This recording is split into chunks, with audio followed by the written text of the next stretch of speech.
र कुलमानजी, बालेनजी र तपाईँको चाहिँ नि के अरे अर्को रवि लामिछानेजी होइन, उहाँहरूको गठबन्धनको कुरा गर्नु होला। बहुमत ल्याउने भन्ने त कुरा हुँदैन, जमानत जफत हुन्छ होइन, हामी गराउँछौँ जमानत जफत उहाँहरूको। हर्क साम्पाङले राष्ट्रिय स्वतन्त्र पार्टीको जमानत जफत गराउनु किनभने नि आधारै छैन नि त, आधारै छैन होइन। 15-20 वटा त काण्ड लागेको छ, कोही धरौटीमा छुटिरहेका छन्, 5 करोड 6 करोड तपाईँको चाहिँ धरौटी राखेर छुटिरहेछन्। कोही मान्छेलाई जेनजीको ब्लडको आरोप छ होइन, सिंहदरबार जलाएको आरोप छ, उहाँहरूले अप्रत्यक्ष रूपमा स्वीकार पनि भएको छ। अनि जो मान्छेले सिंहदरबार जलाउँछ अथवा त्यो जलाउनेसम्मको हरकतको सुरुवात गर्छ, कुनै न कुनै किसिमको संलग्नता त्यहाँ रहन्छ भने त्यस्ता मान्छेलाई फेरि पनि जलाओस् सिंहदरबार भनेर चाहिँ नि भोट दिने हो। अब राष्ट्रघाती सन्धि सम्झौताको पक्षमा पनि बस्ने होइन, जेनजीलाई उक्साउने, जेनजीलाई मार्ने, मर्न बाध्य बनाउने त्यो खालको वातावरणको क्रिएटर तपाईँको हो नि त उहाँहरू। अनि सिंहदरबार जल्ने, सर्वोच्च न्यायालय जल्ने, देशै भद्रगोल स्थितिमा हुने है, कोही जेलबाट तपाईँको चाहिँ त्यतिखेर निस्कने, फेरि 2-4 दिन पछाडि फेरि पस्ने होइन, यो सबै कुरा काण्डै काण्ड भएको मान्छेहरूलाई नेपाली जनताले भोट देला नि त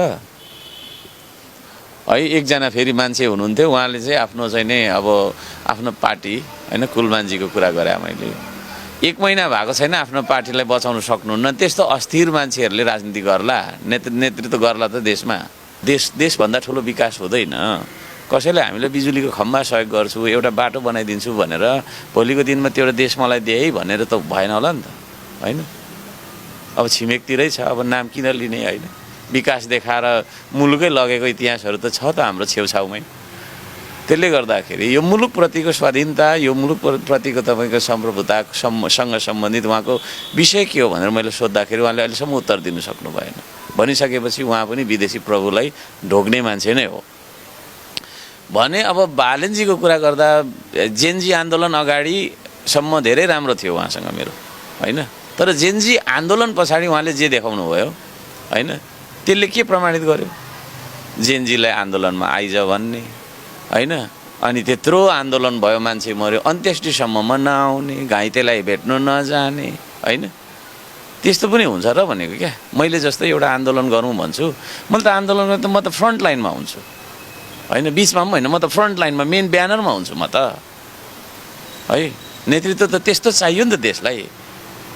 अनि तपाईँको त्यत्रो तपाईँको सिंहदरबार जल्नेदेखि लिएर होइन, तपाईँको व्यक्तिगतदेखि लिएर सार्वजनिक होइन, कति तपाईँको क्षति भयो यहाँ है।